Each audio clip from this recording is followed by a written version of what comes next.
They've been able to falsify, refute the alleged physics of the situation.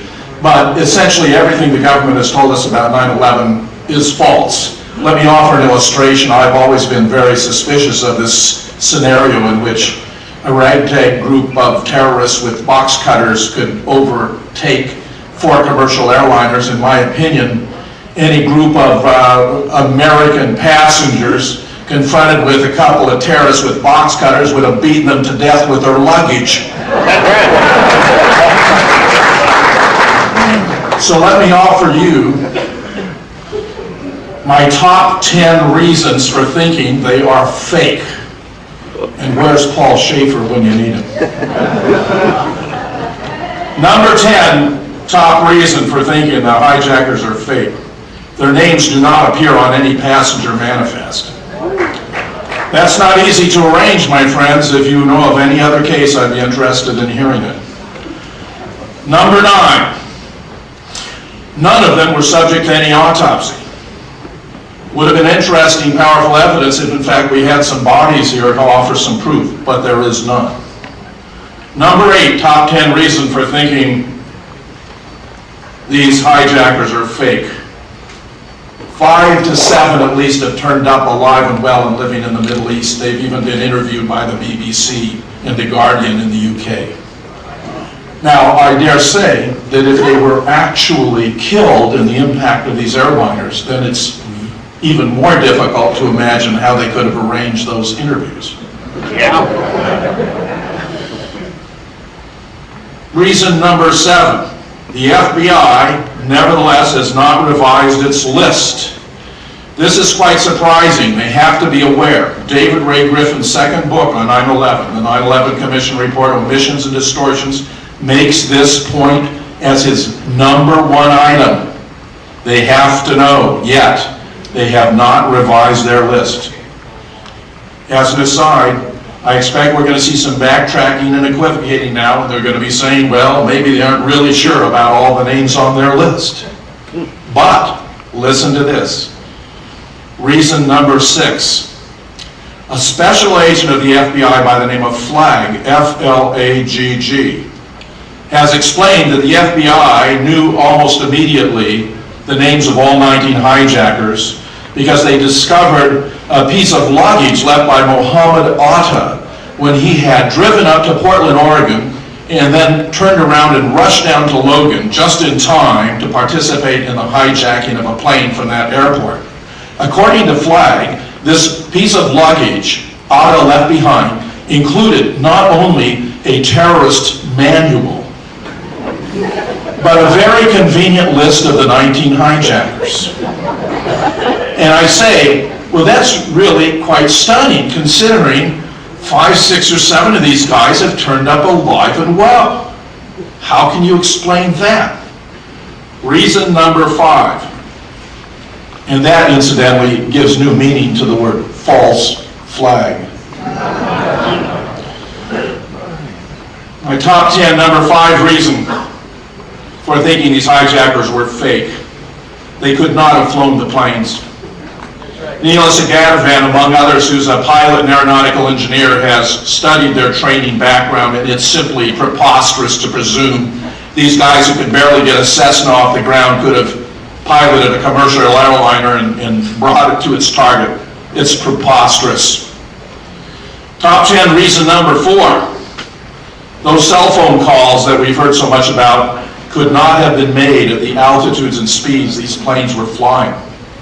A.K. Dudney, a professor of computer science from Western Ontario, has taken cell phones of different makes and models on different flights around the country and discovered at altitudes above 2,000 feet and speeds above 230 miles an hour that cell phone connections become fewer and farther between. They would have been impossible. And that, of course, would include the one you've all heard about from alleged passenger Mark Bingham, where he calls his mother and says, "Mom, this is Mark Bingham. You believe me, don't you?" Top 10 reason number 3.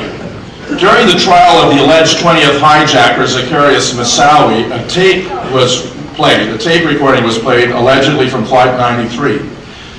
which included the passengers discussing how they were going to attempt to break down the cabin door using a drink cart. One astute student of the case wrote me to point out that this was ostensibly a cockpit voice recording, and that cockpit voice recorders do not record voices in the passenger compartment. Top 10 reason number 2 why these hijackers appear to be fake. The last words attributed on that tape to the hijackers who were facing imminent death was Allah Akbar, which is Arabic for God is great, God is great. According to a Muslim member of Scholars for 9/11 Truth, the last words that a devout follower of Islam should say when confronting imminent death is not those words, but rather, in Arabic, there is but one God, Allah, and Muhammad is his prophet.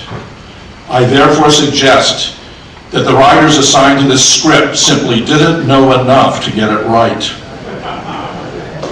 Number 1, top 10 reason number 1 for believing these hijackers were fake.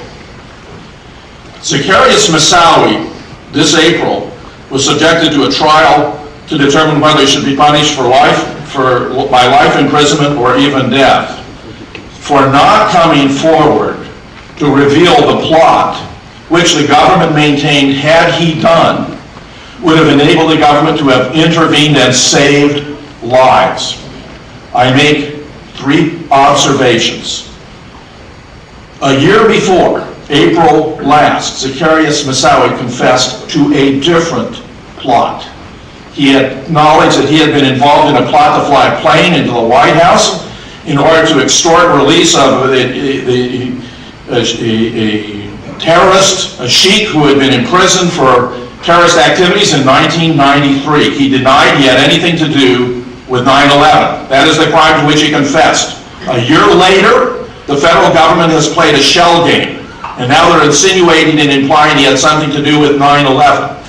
As my good friend Webster Tarpley has observed, this man had no obligation to come forward and to confess his involvement in a plot. Even if he had been involved in 9/11, we still have something here known as the Fifth Amendment. He had no obligation to incriminate himself. Third, and most tellingly, and this must have been incredibly embarrassing to the government, an FBI agent testified he'd been following Moussaoui. He'd been observing him taking this flight training. He had suspected that he might be involved in a terrorist plot, even to fly planes into the trade towers, though he suggested later that was merely a lucky guess. He testified under oath that he had told his supporters, his superiors, about his suspicions, not once, not twice, 70 times. And I say to you, 5 or 6 might be excused as ordinary incompetence. 20 or 25 may be criminal neglect. 70 times has to have been a matter of direct policy, deliberate policy. They were keeping these guys in reserve so they could use them as their cover story when the government itself perpetrated these dastardly terrorist acts.